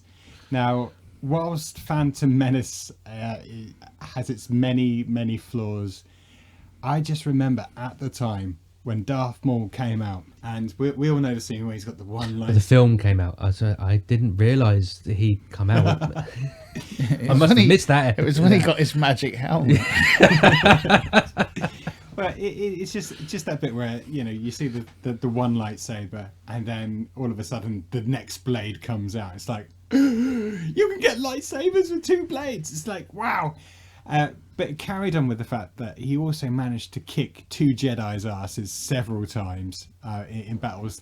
The actual battle scenes themselves and the fight scenes themselves were something, outstanding compared to the likes of when you look at the lightsaber fights from the original trilogy, which is, let's face it. I can't believe Alec Guinness wasn't running up walls and doing backflips. But hey, if Yoda can do it, then... But as I said, when Darth Maul came onto the scene, he looked the part. His sword was the business, and he survived having his legs chopped off as well. Yeah.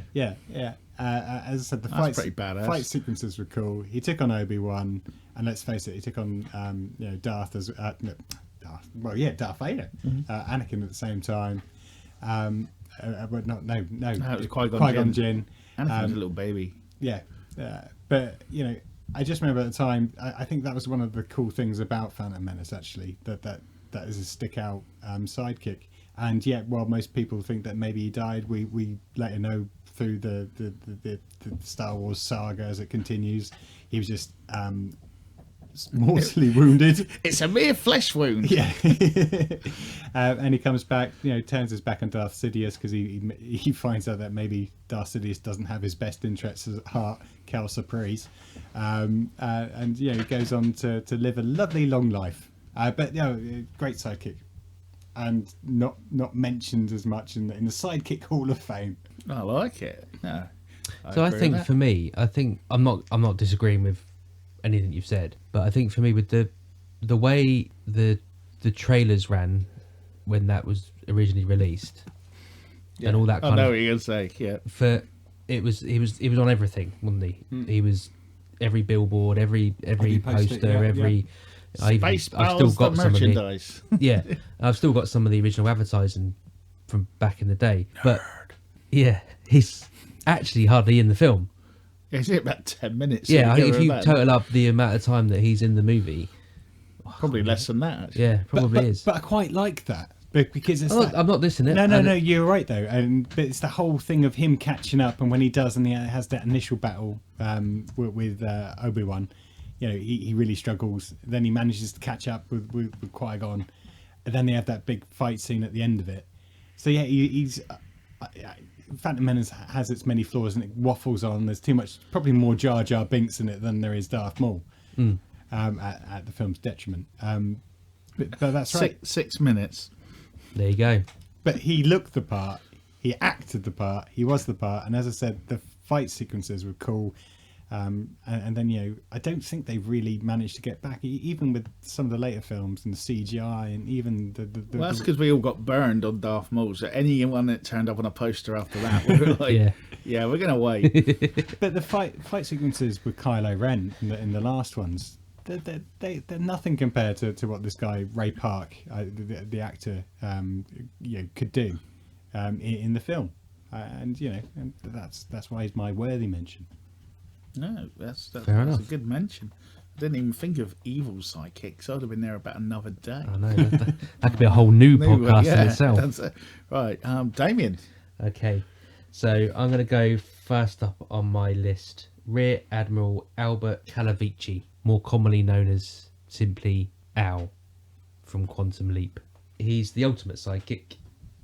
So he provides comic relief. He's fiercely loyal friend to Sam, but he's also of that age where he can also be a father figure. Yeah. Because I'm not going to wax lyrical about Sam's history and why it's good to have a father figure in Sam's life and doing what he's doing. Typically in the first couple of seasons, at least, he'd turn up in really outlandish clothes. Yeah.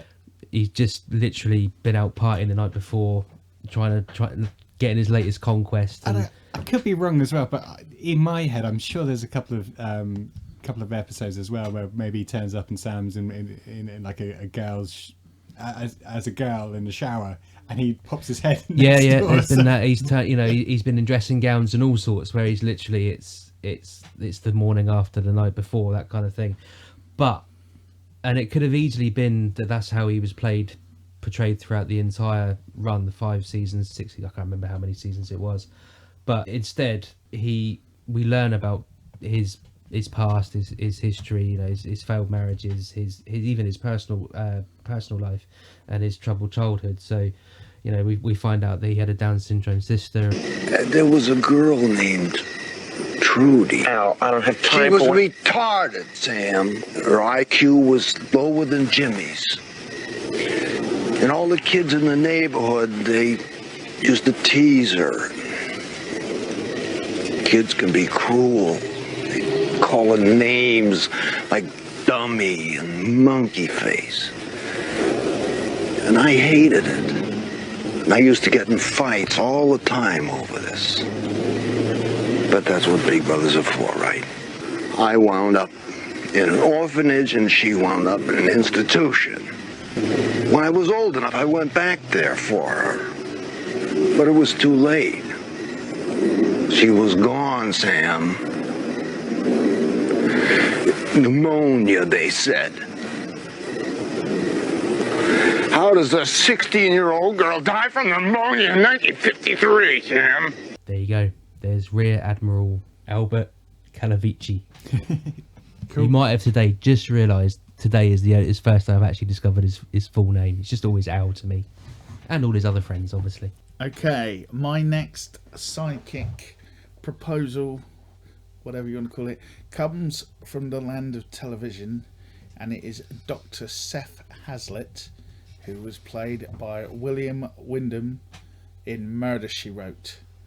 Now, for years, Dr. Hazlitt was living in Cabot Cove as a doctor.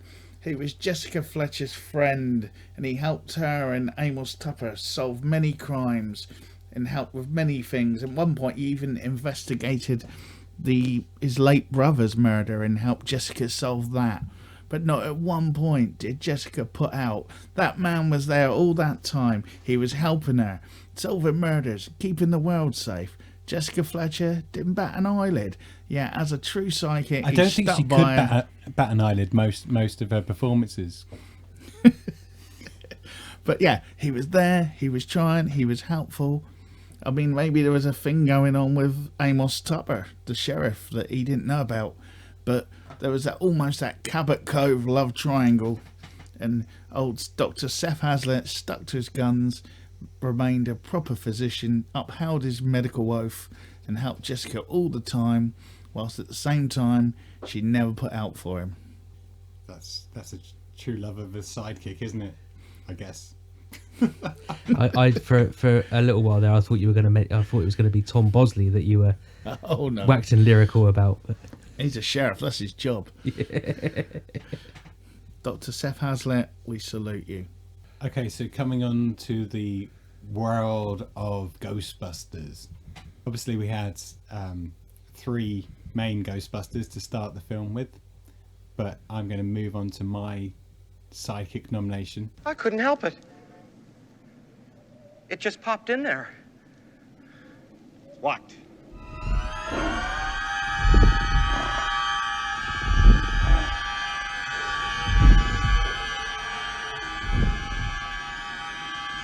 the Stay Puft Marshmallow Man. I tried to think of the most harmless thing. Something I loved from my childhood. Something that could never, ever possibly destroy us. Mr. Stay Puft. Nice thinking, Ray. Yeah, so Ray Stantz is my Sidekick nomination for the Hall of Fame for Sidekicks. And as I said, you know, it was Ray, Egon, and my personal Ghostbuster favourite, Peter Venkman, obviously. But Ray and Egon were obviously more of the brains of the operation, shall we say. But he was the, you know, Pete's backbone, shall we say. And he also started the Ghostbusters. If it wasn't for him and remortgaging his you know, family property for the third time or whatever it was, Ghostbusters would never have formed. And yet Peter is the how can I say it in a nice way? Okay, so he doesn't have the brains. He's naivety. He's got a naivety and childlike charm. Yeah, and obviously he's got a lot of the character And a lot of money. He's the charismatic one. What? Charismatic one. Blimey, haven't you been drinking? Are you sure that's non-alcoholic? Yeah, so he's the charismatic. I'm just checking if anyone had one of those charismatic EpiPens. But Ray, yeah, he leans on Ray a lot of the time. You know, even when the fight goes at the end, it's like, go get her, Ray, all that kind of stuff. But he, you know, he's more the tender one. Peter leans on him so much. Egon, you know, he's intelligent, but he's about as emotional as a stick, you know. So Ray's the heart and soul of the Ghostbusters, as Peter Venkman rightly says. Winston's pretty cool as well. Damien. Cool. Okay. So now I fully appreciate that the show that I'm about to talk about is not really in the realms of cult faction. In fact, it's probably... Is it Vera? No, it's not Vera. But it's as far away from cult TV as you can probably get. But we're going to talk about it anyway. You think I'm bald, don't you? Well, it had crossed my mind. Well, I'm not. Well, that's a hell of a party you got there, son. So which one did you go for? Because they were on my list. I'm talking Uncle Albert. So it'd be very easy to say, you know, Rodney is the sidekick in this show, you know, the sidekick to Del Boy. But as the show progressed, the storyline was about the two brothers, regardless of, you know, who was the star, certainly towards the later stages. So for me, in Only Fools, it's Albert and originally Grandad that were the sidekick, if you like, in the show. So, and there's been loads of documentaries about Only Fools and Horses and how Nick Lyndhurst and David Jason would always say they looked for a particular line because it would be the funniest one line of that particular episode, and it would normally go to Grandad or Uncle Albert. Grandad's got the Wendy house, and I think I'm sure I saw a documentary where they said they would look at the script and go through it and say, that's the Wendy house line, that's the one. This is when Rodney's says he's going to go into holiday lets or something with his 200 quid, and Grandad turns around and says, what you got, a Wendy house? But Uncle Albert had obviously was in it for a lot longer, clearly, because of Leonard Pierce dying, but Uncle Albert had a lot more of those kind of quotes. So the one you've just heard there, which is the funniest line in that particular episode, there's, for any fans out there, you'll know exactly what I'm talking about when you hear me say, who's Rachel?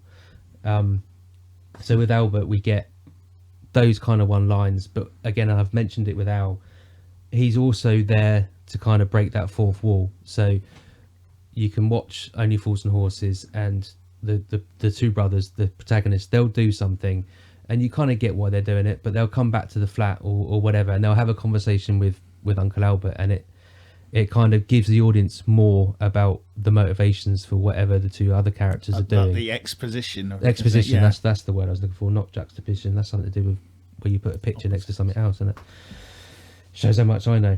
But yeah, so it gives insight to the characters, or rather their conversations give an insight, and, you know, allow John Sullivan to break that fourth wall without actually you coming out of the show. And, you know, because a lot of sitcoms of that era did do that, they would, nudge, nudge, wink, wink to the camera, Just talk to the camera, or just talk to the camera, exactly. Whereas, the Albert character and the Grandad character gave John Sullivan the ability to do that without actually doing it. And the other thing is as well, and this is throughout Only Fools and Horses and some of the other series as well, that we mentioned, is again, he wasn't just the one-liners. Every now and again, he'd also have the emotional. Oh yeah, he had his bits. own plot lines.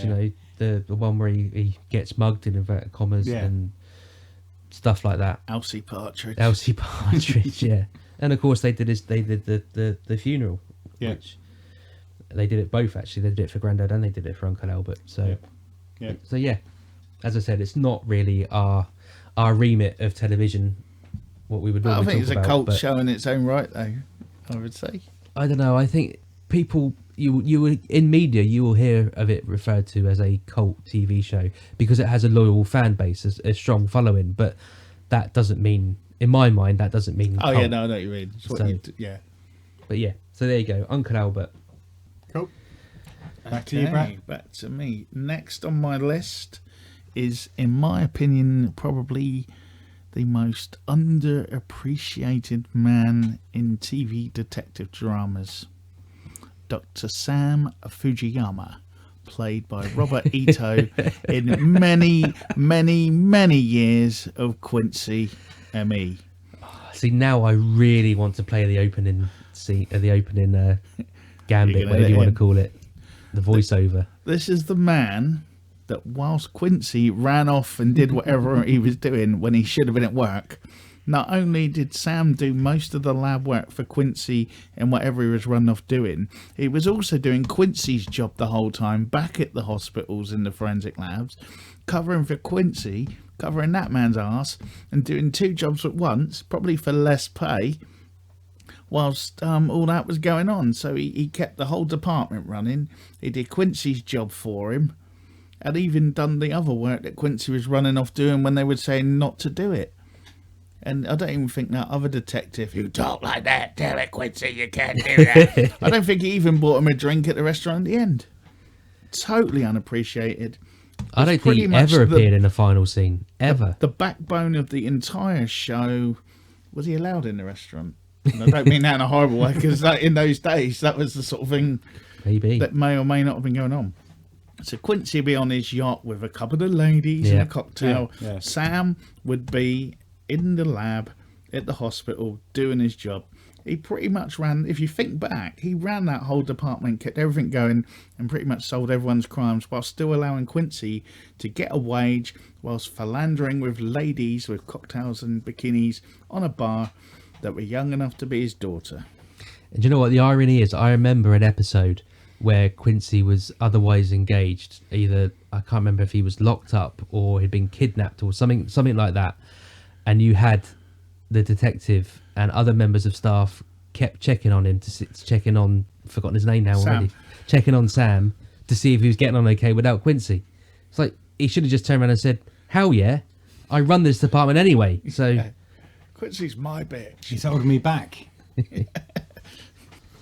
So yeah, let's hear it for Dr. Sam Fujiyama. So I'm going to go to the realms of Pixar.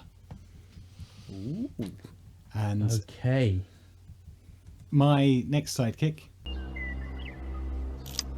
To infinity and beyond! is the guy from Up. So this is Buzz Lightyear. So obviously Woody is the main character in all the films. However, let's face it, Buzz steals the show. Literally, he's the toy that comes along to first of all replace Woody, even though Woody comes back as a favourite. But I want to say as a kid, I wasn't a kid. I was certainly much older than that. But even when the Buzz Lightyear... In your teens. Yeah, definitely. Even when the Buzz Lightyear toy came out and was available to buy, I might have been a little bit jealous of other people in the room that actually had one. Yeah, and I still have my talking money box. Yeah. So I mean, you know, he kind of steals the show. Woody's kind of namby-pamby in a lot of it. You know, he's a bit wishy-washy a lot of the time. He's actually, you know, so full of himself and such of an ego in a lot of it. In the first one, and you know, Buzz is the one that does all the tricks. He also, you know, saves the day, and he does it in Buzz style. The nice thing about it as well is, you know, throughout the films, the relationship, you know, between Buzz and Woody obviously solidifies. They become, you know, pretty much, you know, brothers up until the last of the films, where Buzz literally tells Woody, "It's okay. I'm going to look after these guys now. You go off and live your life, and don't you worry about these guys." So it goes full circle. Then they made another one. No, that's what I said in the last film, which should... See, I haven't got that. I think I stopped at 3. I know. So there's a fourth one. Or might even been 2. What's the one with the? Where's the one they end up with the girl at Zog? the end? That's the third one. What happens in the fourth one? So they find Sporky. No, I've seen that. Forky, yeah. They end up with another kid, don't they? Yeah. No, it's the same kid who's in... But what's the one when they all end up on the doorstep and they all wave goodbye? So they're given to the little girl in the third one. She's in the fourth one as well. Oh, is it one where they all think they're going to die? That's the third one. I've seen the fourth one. I remember Sporky. Who else is in it? The third one's the Huggy Bear thing, isn't Yeah, it? that's Yeah. it. Lots of hugging bear. Hugging Yeah. bear. Yeah. Sideshow Bob. No, Isn't it? I thought it was No, Lotso was Sideshow Bob. no, Kelsey Grant, wasn't No, it? it's no. not. That's It just sounds like Stinky it. Pete. Ah, yes. Who was Well, we- Lotso? we talked Lots about- of Hugging Bear is the guy that died Yeah. not so long ago. He's in Deliverance and other stuff. You know, I'm like with names, so it's not going Yes. to come to me. Doesn't And it matter. doesn't matter. I know, I know who you mean. Stop thinking I know about who you mean. But who was Bo Peep? Links to Ghostbusters. with Potts. Yeah. Annie Potts. Boom, bonus points. I've seen four. I can't remember. If it wasn't so expensive, you'd have dropped your mic then, wouldn't you? So who was? So I'm going over 4 in my head. So what? So 4, again, they're with the little girl. It's her first day of preschool or whatever. Woody goes with her to make sure that she's okay. Throws all the stuff together that's been dumped into the bin to give to her to play with. She creates Forky or Sporky, whatever his name is. Yeah, remember all that. Then they go on a little road trip. How do they get separated and the real adventure start? Well, no, so they lose Forky out the window. Woody goes to rescue him. They then find Bo. Then all the other toys have to rescue him. Well, I'm not spending half hour talking about Toy Story 4. Is it one where Bo's a bit evil? She's not evil. She's more badass. She's been living in the real world for the last No, see, I few remember years. that. I just, yeah. Oh, well. Must have been really good. Anyway, Buzz Lightyear. You've watched it a lot, though, haven't you? Yeah. No, not too much, actually. I prefer some of the short Toy Story films that are available to watch. Particularly the Christmas one with the land of the dinosaur figures. That's really cool. Moving on then. Right, Damien. It's over to me. So, just in case we get pushed for time and we run out, and I wouldn't forgive myself if I didn't bring Physic into the conversation. Obviously from Princess Bride. Again, I don't know. I think it seems to be that some of my choices, they seem to be the 3rd, 4th tier down in the TV show or movie that we're talking about. But for me, Physic is obviously the sidekick to Inigo Montoya, played by Mandy Patinkin. Obviously, Physic is played by Andre the Giant, a legend. That's actually a legend in his own lifetime, to be fair. The 8th wonder of the world. Yeah. The world's greatest beer drinker. So, despite being involved in the plot to kidnap Princess Buttercup and framing Gilda in the process to create a war, he's got a strong moral compass. Inconceivable! Give her to me. Catch up with us quickly. What did I do? Finish him. Finish him. Your way. Oh, good. My way. Thank you, Inzidi. Which was my way? Pick up one of those rocks. Get behind the boulder. In a few minutes, the man in black will come running around the bend. The minute his head is in view, hit it with the rock! My way is not a sportsman like. There you go. strong moral compass, doesn't agree with basically bashing someone over the head with a large rock, so instead goes for hand-to-hand combat. Later, and that's it. We think he's left the film. He is defeated in battle and is left to dream of larger women. But he pops back up later on in the film as a member of the Brute Squad and discovers his old sparring partner is hitting the sauce, so he decides to leave the Brute Squad, nurse him back to health, and go in search of the Man in Black. Dun, dun, dun. An all-round good guy. And that's not even getting onto his amazing ability to rhyme, which I could have spiced many clips, but we don't want this podcast to go on any longer than it already is. So there we have it. Fezzik, I should say. Fezzik, yeah. Over to you, Brett. Okay, my next one is going to be probably one of the greatest truck drivers in movie history. The man who drove the Pork Chop Express to hell and back. Jack Burton himself, played by Kurt Russell in Big Trouble in Little China. But he's not a sidekick, Brett. Oh, sorry.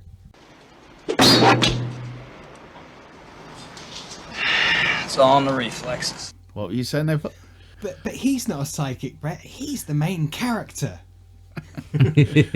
Always a popular misconception about that film.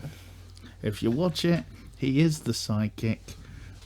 Wang gets everything right, played by Dennis Dunn, whereas Kurt Russell gets everything wrong and makes most things worse in most scenes, but did get the coolest lines. And some would say Jack Burton is a modern day, for that time, philosopher who impacted a lot of lives.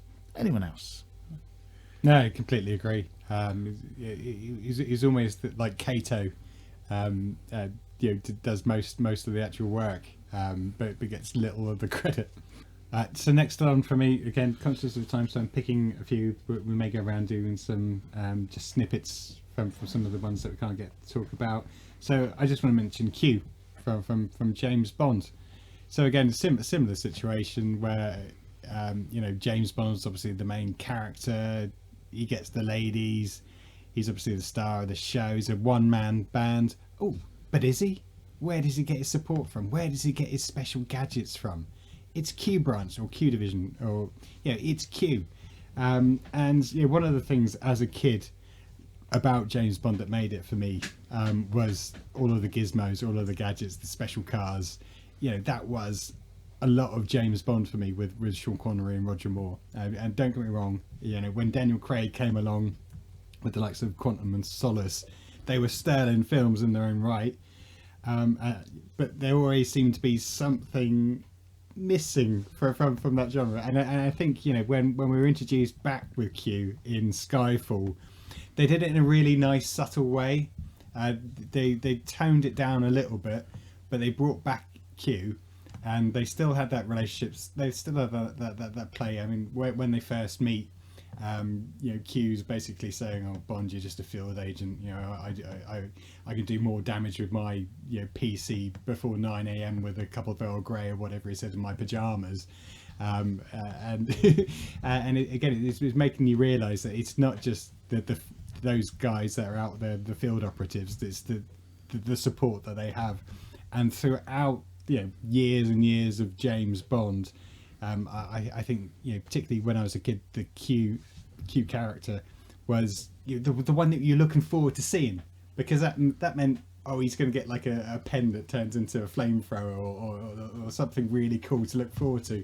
Yeah, it was always about the gadgets. What gadget will it be? Or you're going to get your first glimpse of the car that you've only seen in the poster. Oh, but what cool things is going to have? So yeah, that's my sidekick.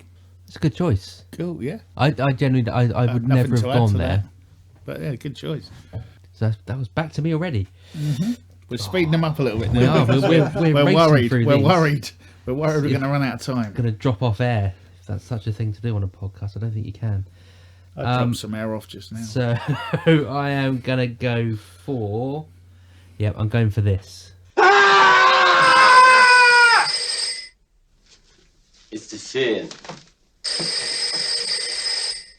The phone is ringing.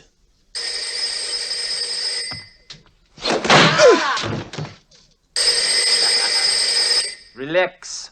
I'll get it. The unmistakable voice of Inspector Clouseau. But I am going for Cato, his ever faithful manservant, the man who is tasked with attacking him at pretty much every opportunity. It makes for some of the funniest scenes in all the Pink Panther films, ad hoc dentistry aside. If you've ever seen that particular scene, you'll know what I'm talking about.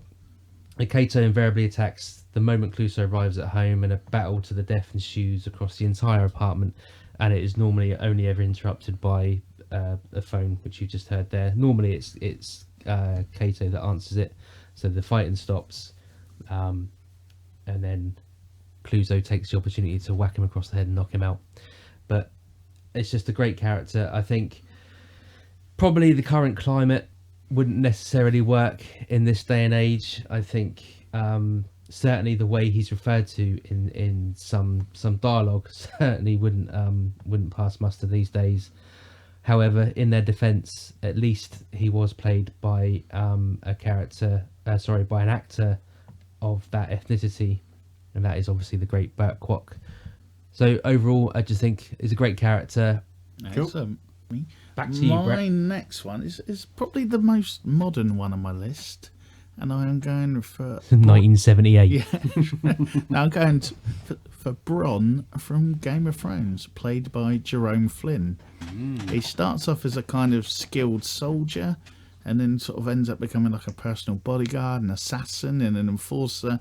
And not only does he manage to stay alive through Game of Thrones, where most people get massacred, he keeps going, and by the end of it, he's the Lord of Highgarden and Lord Paramount of the Reach, Master of Coin, and he's the founder of his own house. So he's got a title in that by the end. So he's badassed his way right the way through, from being a good fighter, a lover of ladies, and a badass. But the reason, more than anything, that he deserves to be on the sidekick list is that he's played by Jerome Flynn, who was dead in the water after Robson and Jerome, and manages to come back, reinvent himself as this badass. Oh no, was there some sort of midsummer thing he was good? No, I wasn't going to say that. He genuinely quit acting for. That's what I mean. Yeah, as in not. I'm not getting any roles. I don't want. I've fallen off the perch type thing. Fallen off the perch.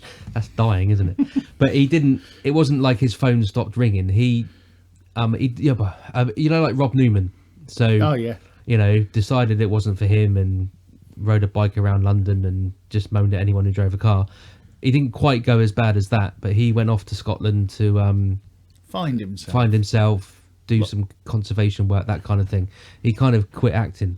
Okay. I don't know how I know this, because I don't even I watched one season of Game of Thrones and I've never watched Soldier. So how I know this information is anyone's guess. Shocked. Was he in Vera? maybe that's what it is. I don't know how I know that, but I just felt the need to kind of jump to his defence. I just remember being in the pub one night when Game of Thrones was on in the Alex when they used to do that, and I was telling everyone that was the guy out of Robson and Jerome, and everyone in the pub was swearing at me and telling me to get lost and laughing at me.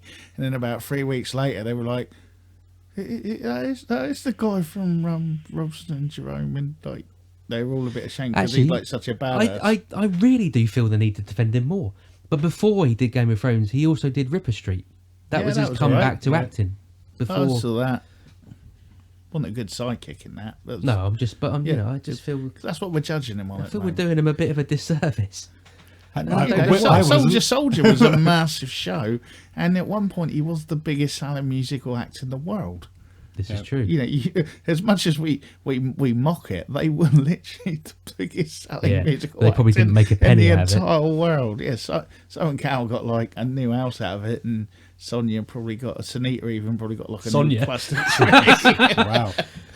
Well, she might have had a go. I bet she would have. Well, when you're in Robson Drone, they were throwing themselves out. But that's why I think it's even more important that the actor behind it as well. He's now become like seen as this in America. He's like this just big, legit, badass guy, whereas over here, like it's Unchained Melody. Yeah, So it's back to me. So I am going to go for Walter Bishop. Now, I don't think either of you have watched Fringe, so you're going to have no clue what I'm talking about. He's a great sidekick. I don't have any clips because there's nothing to clip. I know really. his dad Harold. Anyway, so anyone that's seen Fringe, you'll know that it's a group of FBI agents that investigate fringe science and stuff like that. It's a bit like X-Files, but kind of moved on because I think it was like 2003, and it wasn't just the weird stuff like Aliens that they went all over the show with I their... think I have the box set, and I think I only watched about the first 2 episodes. It's good. It's your man It's from just one of Lost them. and whatnot. I've forgotten who. My man from Lost. Yeah. Desmond? No, not in Lost. Created Lost. And then went on to do Star Trek. That doesn't, you know. What's his name? Yeah, I know. I need to know his name now. DJ. J.J. Abrams. That's the fella. So yeah, Lens I think flare. it was his first big thing after Lost. Anyway, so you've got FBI agent Olivia Dunham is the main lead character, who has her own sidekick played by the man that was in Pacey. Dawson's Creek. Pacey, from that's the Dawson's fella. Creek. But underneath that, if you like, is his father, Walter Bishop, and he's a brilliant scientist. His brain has been addled by many years of illegal drugs and experimentation. He's also had part of his brain removed and has spent 17 years in a mental institution for the criminally insane. He's the most intelligent member of the team, and it's another way for a character to kind of move the plot on, because obviously he's very clever. So it means when they're all start staring at the screen going, what's going on here then? He can go, oh, well, that's X, Y, and Z, which, I don't know, maybe I've got a thing for people that can move the plot on. I don't know.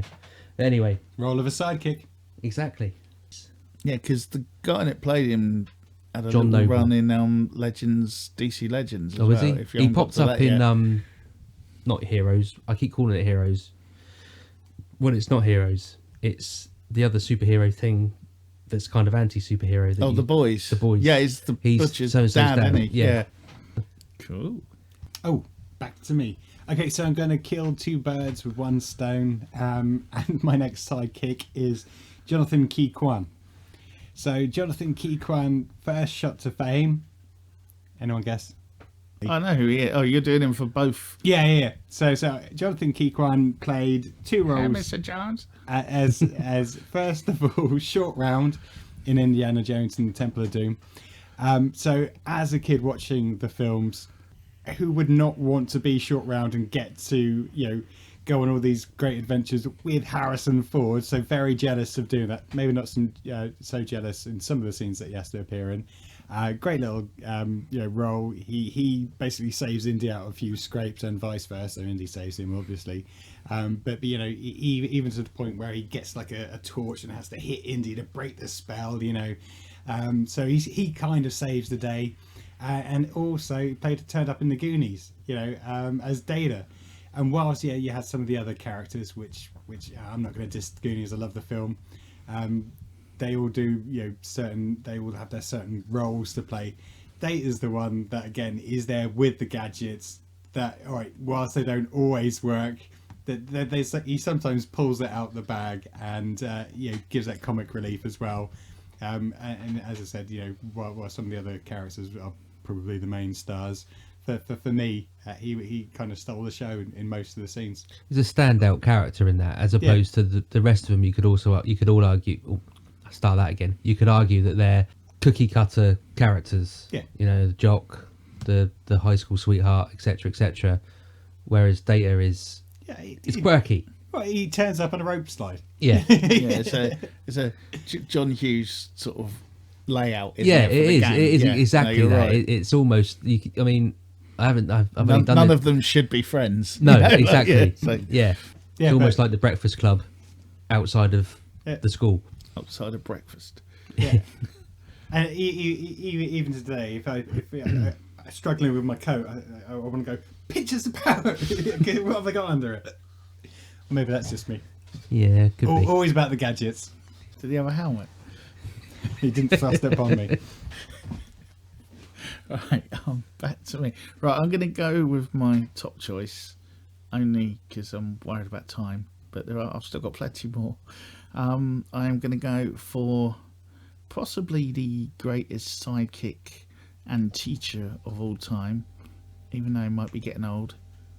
Wade Garrett, played by Sam Elliott in Roadhouse. I don't think he ever ages. No, that's what they say. Garrett's getting old because Dalton. Oh, he I says, see. Dalton, you're the best, and he goes, Wade Garrett's the best, and they go, but Wade Garrett's getting old. I thought you were referring to Sam Oh Elliott. God, no, he doesn't age. He's a vampire or something. Okay, on that note. That gal's got entirely too many brains to have an ass like that. You got your hands full, kid. Who didn't like Wade Garrett's unique view of the world?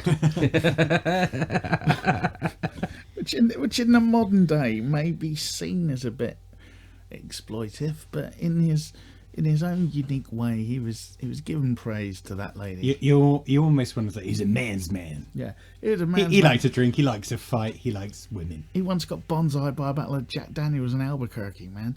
You know, it's like he was there. He taught Dalton everything he knows, and then, I mean, the biggest mistake and probably the worst bit about Roadhouse is they killed him off when they shouldn't have done. Yeah. But when he was clearly the best character and should have had his own series of movies after that. It's not too late. You never know in this day and age. There's a series there waiting to happen. But he taught Dalton, Patrick Swayze, all he knows, apparently. Could handle himself in a fight, was a bit of a modern day philosopher, rode a Harley Davidson, wore sunglasses indoors, chewed gum, kicked ass, and what's not to like? Wade Garrett, I offered to the table. No, cool. Yeah, completely great sidekick. Well, the only thing is, he's more than a sidekick. He was a mentor as well. So that'd be my only choice. Yeah, but then you could argue the same for Al. He's more than just a sidekick. He's a mentor of. He's a sidekick plus. I would say if there was a Roadhouse prequel, we would probably see the mentor, whereas in this one he more comes in as the sidekick. The Roadhouse prequel. Can you imagine? It'd be quite difficult to do. Well, yeah, but that. Yeah. So is Don Swayze still alive? But I just mean as a concept, training him up. TV series waiting to happen. Netflix. As long as Sam Elliott's involved, everyone else is replaceable. This is true. Sorry, Patrick. Boom, over the all. I don't have any more to add to that concept. No, of him. your person. Oh, my person. I've actually I'm now down to honourable mentions. I think. So I think. Okay, I'm down 16. I've got Ralph Hinckley.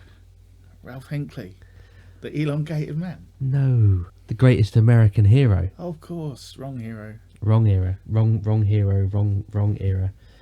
So, and again, I think we've said this a couple of times about the heroes. Oh, sorry, the sidekicks that we've put up on the list, that they're actually probably supposed to be the main protagonist, etc., etc.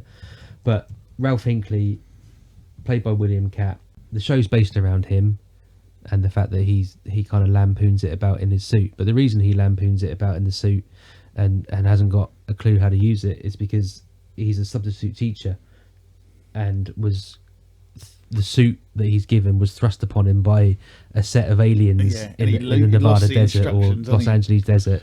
He lost the instruction manual, so it's actually the FBI agent whose name I didn't write down and I can't remember now. Oh, he's really famous as well. Yeah, exactly. This is why it's only an honourable mention. Was it Robert something? I don't know. It could be anything at this point. You could say a name and it wouldn't mean anything to me. But he's the one that actually takes the lead. He's the one that's Robert Culp. There you go. He's the fella that's telling them what to do and how to do what he's got to do and all this sort of stuff. So he's actually the main protagonist, the one that's fighting all the crime. It's Ralph knocking about in the background, doing the. Actually, I suppose it's very similar to Inspector Clouseau insofar as he buggers up, but in the ensuing melee that occurs after the screw up, he fixes everything. So yeah, there you go. The greatest American hero. And he still may return yet.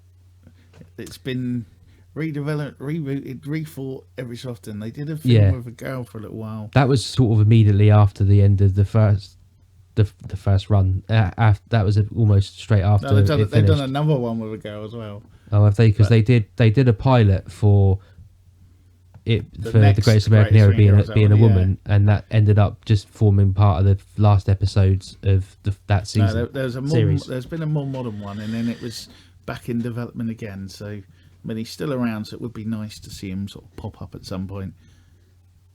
But we will see. We will see. But yeah, good choice. I like that one.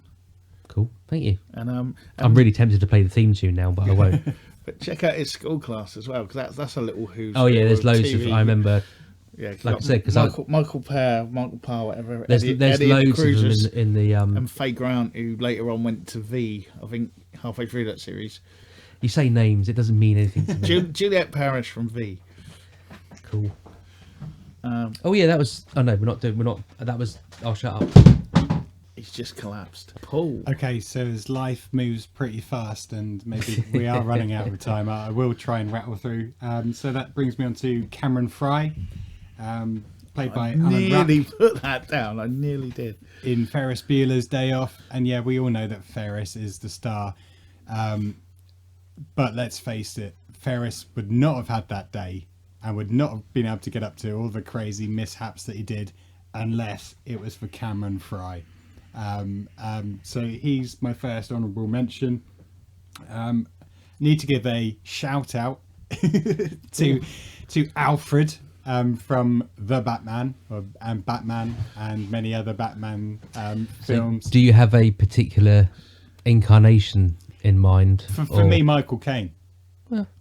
Because again, there's many scenes where Michael Caine again picks him up. And yeah, he may be like looking after the household, but he really gets Bruce back on his feet. Also gives him a kick up the arse. And if it wasn't for him, geeing him on and being that father figure, I don't think, I don't think Batman would have been in the right state of mind to have saved the day in a number of ways. So yeah, I love Michael Caine in that role. I believe in the new one that's going, it's Andy Serkis, so that could be interesting. See, for me, and this is going to really annoy you, Summers. For me, it's the Alfred from Gotham. I liked Pertwee. Did you? I thought he was good. It was one of the better things of that show. Yeah. Oh, right. No, I stand corrected. Then. I thought his performance in that was awful. My favourite Pertwee bit in that was when, I forget who it was now, when the kid was bullying Bruce Wayne. He took him around the house. Yeah. No, that was some good Alfred. Some good Alfred. Could also I want to get a T-shirt with that one. Some good Alfred.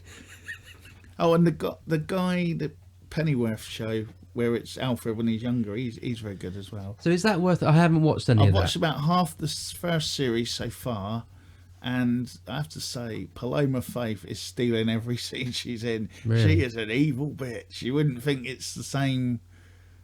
It's that thing. We just used to I'm all ditzy and I'm like a female Noel Fielding.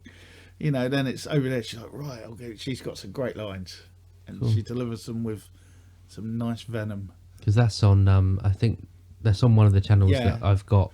It's either Stars or. I think I watched about the first 2 episodes. My mum watched it as well, and I kept quiet on the Batman connection, and she just thought she was watching some sort of East End drama thing. And she hasn't realised yet that she's watching a superhero program, because it's not really, it's Alfred before. Yeah.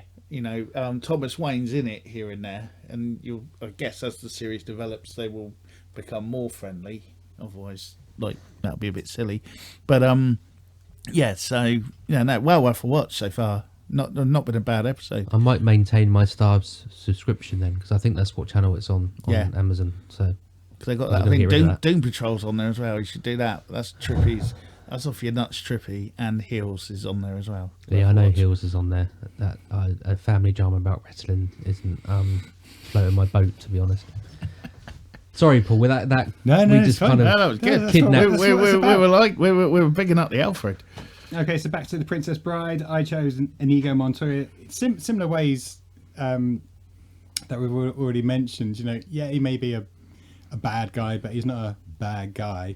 He does everything with a moral compass, and he even when he waits for Wesley to climb up, he even helps him climb up the mountain before fighting him. He lets him get his breath back. Yeah, get the stones out of his shoes, all that kind of stuff. Yeah. And then they all rally round at the end, and the classic line that he has. Yeah, we can't talk about this guy without hearing this.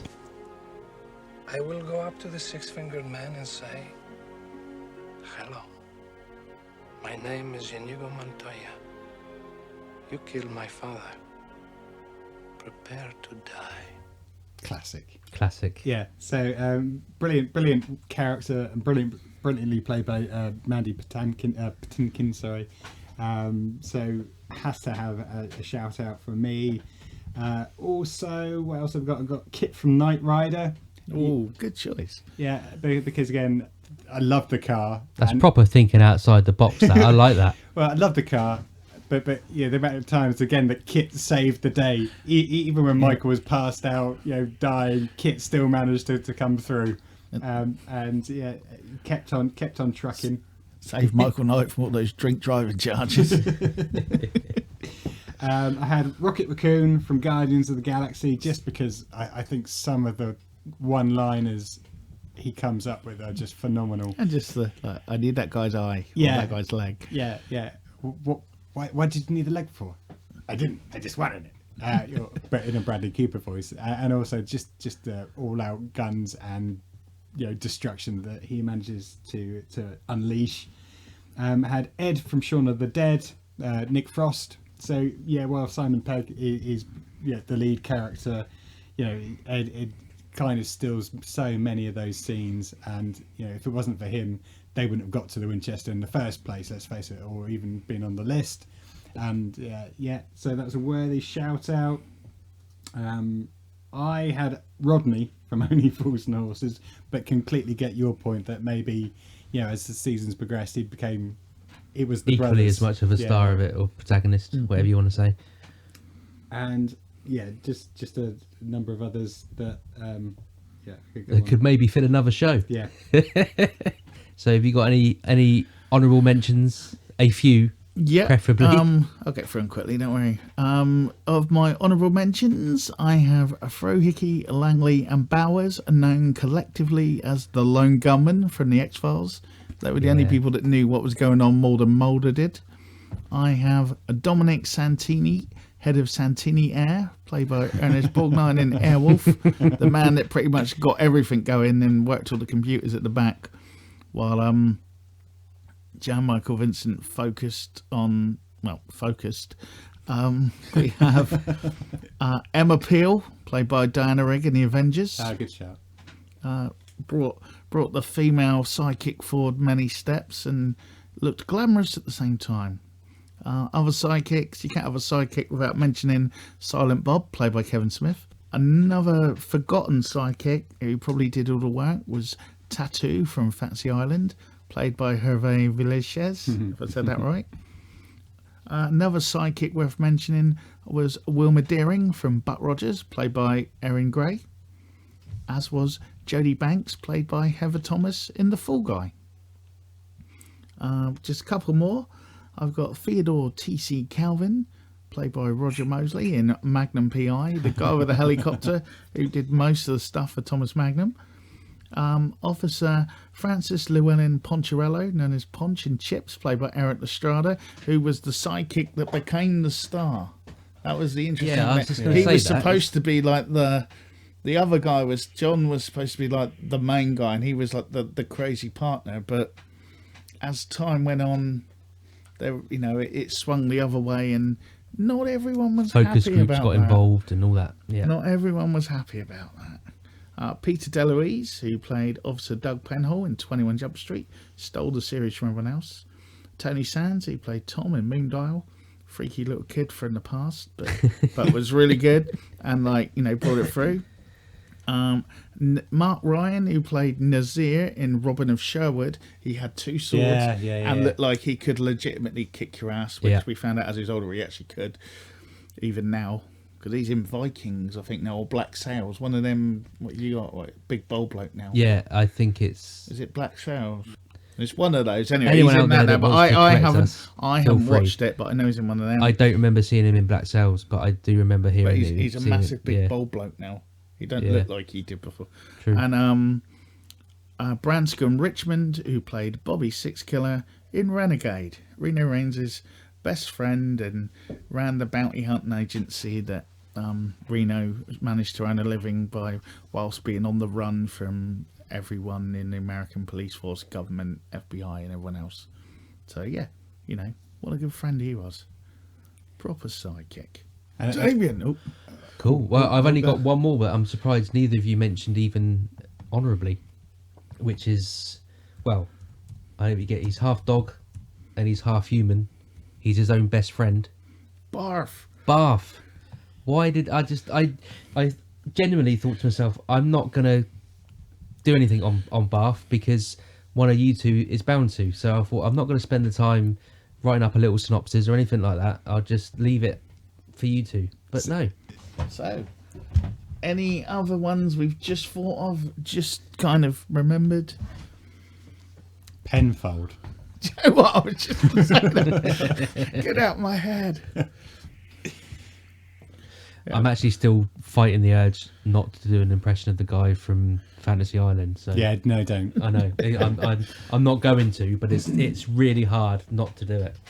And I know what it's like. Every few seconds, I want to do a Chris Tarrant impression. Yeah, but I hold myself back. I refrain. Yeah, we shouldn't. So I think we should probably Yeah. end We're on that wrapping note. up now. So, if So you want to wrap thank up. you for listening. If you've got any disputes about our sidekicks or anyone that we've missed, you can contact us on Cult Faction Podcast at mail.com.